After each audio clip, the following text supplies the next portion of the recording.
What's up, everyone? Welcome to Ashley Talks Movies, and today I wanted to take some time to talk about the bombshell announcement that came down, I think it was last night, regarding Star Wars. So in case you weren't aware, David Benioff and D.B. Weiss were set to do a film trilogy for Star Wars, and they exited the project. That was the bombshell that dropped last night.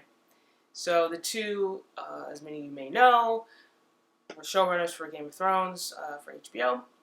And yeah, they stepped away from the project. Now officially the word is that they had scheduling conflicts because the two of them were under contract, or are under contract, with Netflix. It's a 5-year, I think a $250 million contract to create content for Netflix. So the official word is that the two didn't have time to do a Star Wars trilogy and do content for Netflix. That seems to be the official word.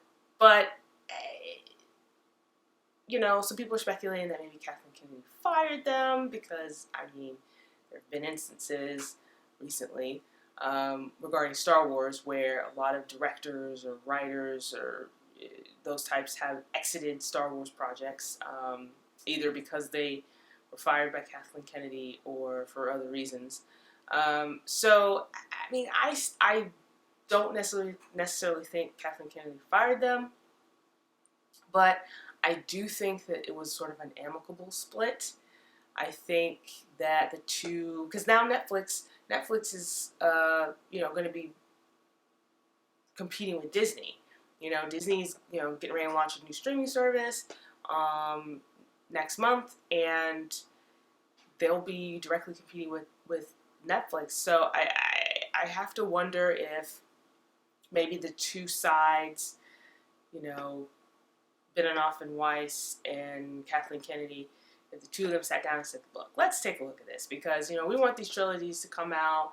That Disney, Lucasfilm, they had already set a date for the Star Wars film that Benioff and Weiss were supposed to do. I think it was set for 2022. So they already set a date for it. And I just imagine the two sides sat down and were like, okay, so we have these Netflix projects that we got to work on. That's going to take some time. Star Wars trilogy that you guys want, and that's going to take some time. What do we do here? And so again, I think their main focus was probably going to be, we need to stick to our Netflix contract because it's worth a lot of money, and focus our resources and energy on that. I'm kind of okay with it. I say this as someone who, I'm a huge fan of Game of Thrones. I liked the show, loved the show, and was slightly disappointed in the way it ended. I was not a fan of season 8. I felt that it was rushed. I did appreciate that we did get longer episodes for some of the episodes, but I still feel like it was rushed and it wasn't up to the quality level it had been from past seasons. Now that news has dropped, it's kind of like, well, where does that leave Star Wars? Right? Because Disney's already set the dates for this trilogy. They had already announced it, and then they set the dates for them. So I guess now they'll have to bring in someone new, or maybe someone that's been involved with Star Wars before will pick up take up the slack. But they're gonna have to bring someone in to do that trilogy, and I don't know what that means for Rian Johnson's trilogy that he was working on. They announced that, and then they haven't really said anything else about it. I assume he's still working on one. I don't know. I will say this though, as someone who's a Star Wars fan, it's kind of, on the surface, Star Wars seems to be kind of a mess right now in some aspects. It has highs and lows, I guess is a good way to put it. You have the highs where you have The Mandalorian coming out on Disney Plus. That series looks great. It looks really, really well done. The 2 trailers, there's a new trailer that just came out the other day. It doesn't really give any new details. There's nothing really new in the trailer, but it's still really good. I'm still excited about it. People seem to be really excited about it. So you have The Mandalorian, you have the Obi-Wan Kenobi series that's been announced, and you have The Rise of Skywalker coming out, and it seems like fans are really excited about it because, the film broke Avengers Endgame's pre-sale record. Most tickets sold within the first hour. So, there seems to be excitement around that. So, those are the highs for Star Wars. So, it's not like the series or the franchise, I should say, is suffering.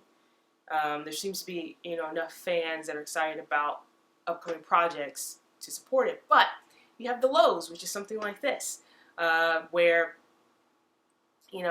directors or filmmakers or producers, whoever, are attached to projects and then they leave the project, which, in all fairness, it happens. It's Hollywood, plans change, creative differences. That's always one of the reasons, filmmakers or directors will leave a project. It's because of creative differences with the studio. This is not solely a Star Wars issue, right? If you're a DC fan and you've been monitoring the Flash movie that's supposed to come out, how many directors have been attached to that project? A lot. So it's not like it's anything new, but at least for me as a Star Wars fan, it seems like it just keeps happening. It's going to be interesting to see what happens with Star Wars in the future. I'm optimistic. I don't think this is some nail in the coffin or anything. I think it's just another blip for Star Wars. I will say this. I hope that, I don't know if they're still going forward with this trilogy. They haven't, Star Wars and Kathleen Kennedy, no one has made any official statement about that. But I hope that, if they do go forward with the series, if they find someone or a team of people who are talented but also, fans of the series, or at least willing to give, Star Wars the attention that it needs if they're going to move forward with the trilogy, because I like Star Wars. I don't have Star Wars fatigue. I know there's TV shows coming out, movies coming out, but I'm all for it. I just want it to be good.